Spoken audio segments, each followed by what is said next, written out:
I'm Ben Winslow in Salt Lake City. Governor Spencer Cox held a ceremonial signing event for a series of bills dealing with public safety and homelessness. We're removing fentanyl and holding people accountable who are distributing fentanyl. We're taking care of law enforcement here in the state. Outside the Rio Grande building, the governor and lawmakers called attention to public safety legislation that the Utah legislature passed this year. Try to build a coherent strategy to take on the drug crisis. Bills passed to crack down on nuisance houses and the drug trade. Criminal organizations that are intentionally structured to do the most damage possible. Habitual offenders, jail capacity, helping to divert them, giving them opportunities to rehabilitate. We wanted to protect our folks who are vulnerable and experiencing homelessness, and we also wanted to protect the state's resources. The governor also promoted bills on homelessness, including one that crafts new rules around shelters. Accountability is compassion.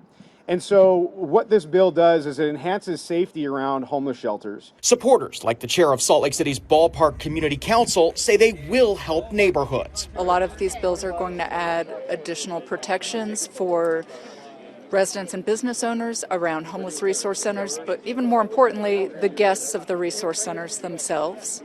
And I know some of the drug overdose bills in particular are going to really impact my community and enable law enforcement to get people the help they need earlier. Another bill is deeply personal for a Price family. I'm very relieved. I'm glad to see it happening. Ashley's law is named after Ashley Vigil, a vulnerable person who was abused by her stepfather. But there was a loophole. If it had happened to me, because I'm elderly, or it had happened to a child, he would have got 53 years. But because it happened to someone who got caught in the gap,